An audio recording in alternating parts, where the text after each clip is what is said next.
A huge welcome. Today we're going to talk about 4 strategies that you can implement right away in your class when you teach them research methodology. So in community and family studies, we know that research methodology is one big area of weakness for our kids. And I think there's probably a few reasons for that.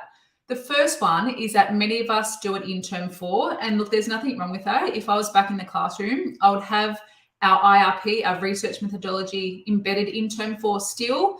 If I was at a private school, I might reconsider that because I know that terms are very short in term 4, typically 8 weeks long, or if you have a fairly big, end of school kind of celebration, that type of thing, you might miss out on quite a few lessons with wellbeing activities, that type of thing. So you might have a reduced face-to-face timetable in term 4.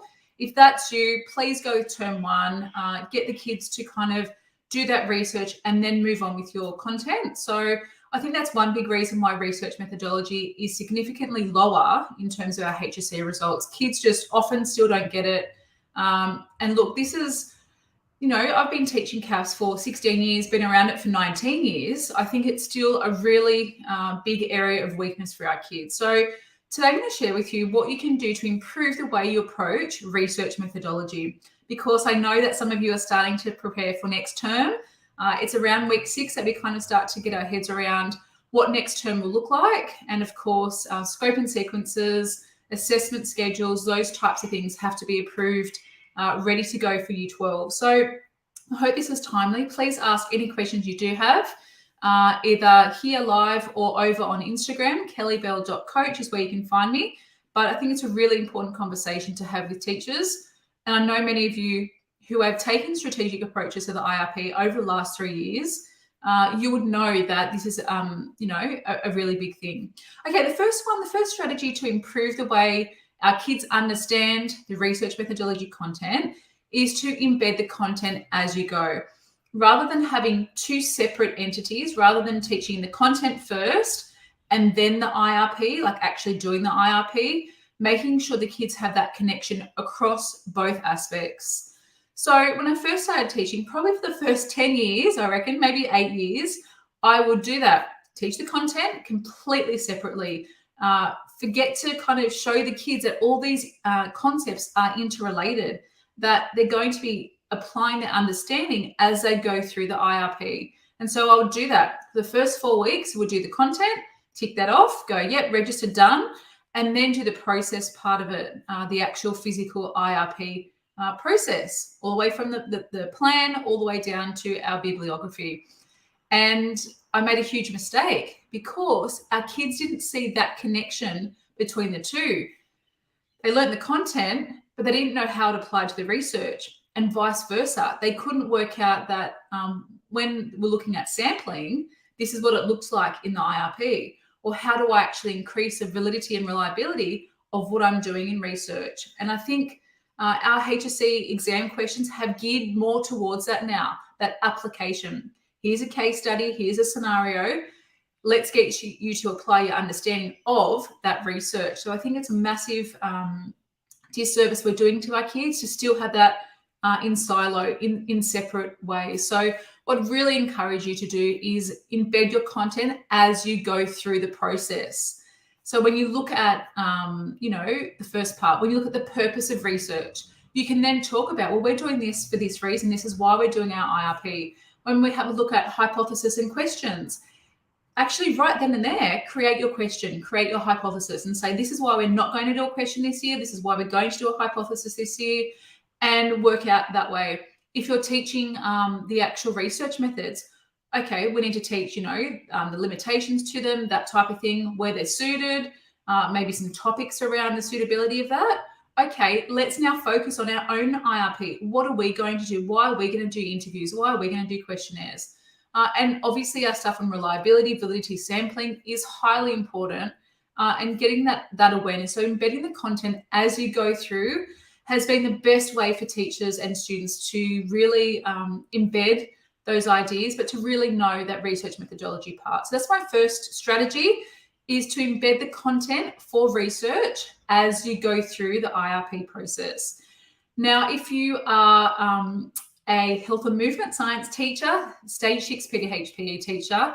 I hope that some of the things I'm going to be sharing over the next few weeks around research will help you really kind of unpack the collaborative investigation, because it's very similar to the IRP, the teacher facilitated IRP. So I've got your back with that one.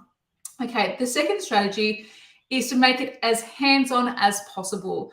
So what that might mean is, let's make it come to life. Let's make the kids really understand those concepts when they're actually doing them. So if we take something like sampling, I would often get my kids to physically stand in the classroom, and I would show them what a stratified sample looked like with them, with like using them as my wider population, using them as my sample.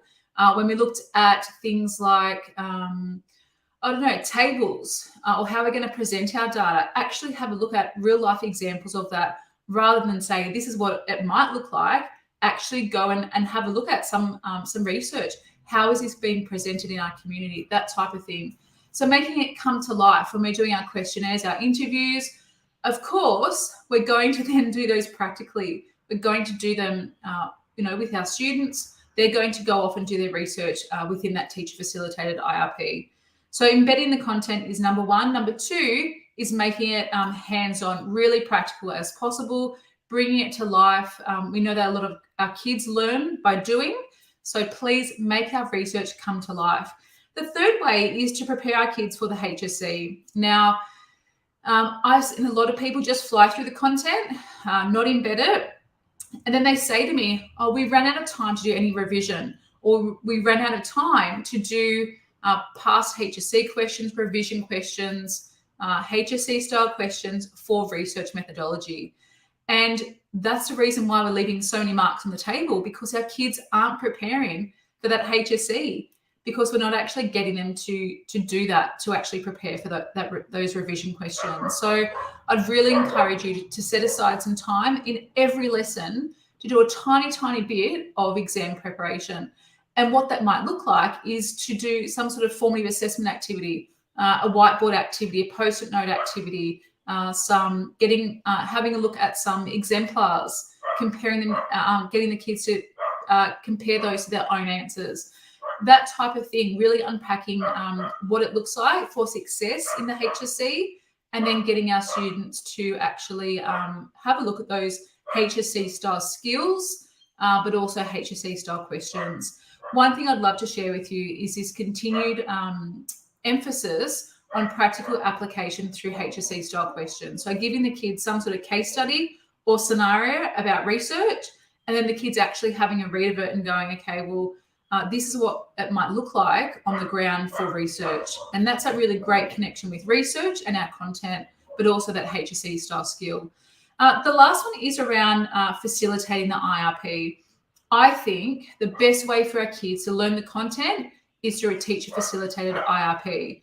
Now, it proves to me that something might be going well is when we had 280 teachers, or 290, I think, signed up for the strategic approaches to the IRP course, which I've facilitated over the last 3 years, and we'll be doing it again.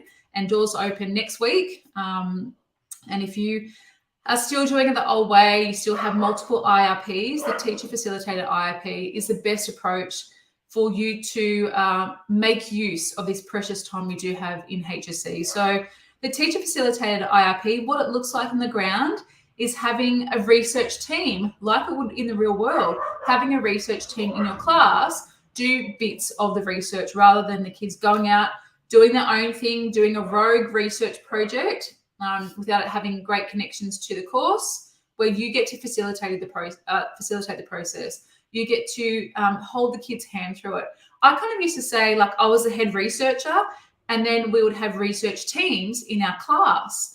And what that meant was the kids really sharing the load with each other, you facilitating the process, you really emphasizing certain points. So when we're doing our questionnaires, this is how you would actually construct a really good quality questionnaire with both open and closed questions. If you're doing an interview, this is how you would make sure you're covering all those ethical behaviors in your interview, and actually facilitating the process like that. So again, as I've mentioned, I think the teacher-facilitated IRP has really lent ourselves to for the kids to learn the content really well, because you're facilitating it, rather than the kids going rogue off on their own and having, 10 different IRPs, 12 different IRPs, 20, 30, 40 different IRPs across your cohort. You get to facilitate this process with the kids. It also makes sense for the students.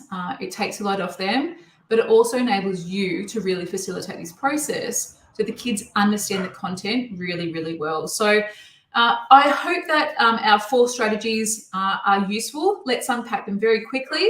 The first one was embedding content alongside the research process rather than being separate. The second one is to make our content very hands-on, that practical application going on there. The third one is around preparing the students for the HSC with revision questions, with HSC style questions, with exemplars and our standards package, actually getting the kids to do that revision at the time and also throughout the rest of the course, rather than, in term 4, we just do the content and maybe do a little bit of revision, a little bit of exam preparation, continuing to do that throughout the year so that kids don't forget that research content.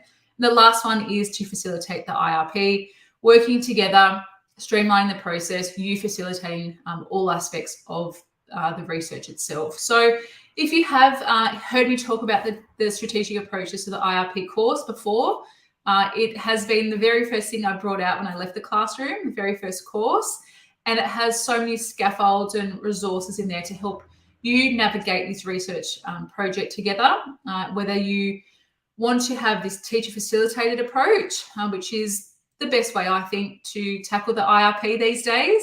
But look, a lot of teachers have said it's made a complete difference with the way they've approached the IRP and also the research process and methodology content with their kids. So next week, doors will open to that. If you would like to check it out, head over to learnet.com/IRP to check out the course and be amongst the 290 teachers in CAFS that have taken this course. And look, as you know by now, I very much support you with lots of resources to make your life so much easier. But if you want to check it out, the learnet.com/IRP is where you need to head. But I hope today's strategies are going to help you facilitate the IRP in term 4 or term 1, whenever you decide to do it. But I hope that today has provided you with some ideas of how you might tackle it with your kids. Thanks so much.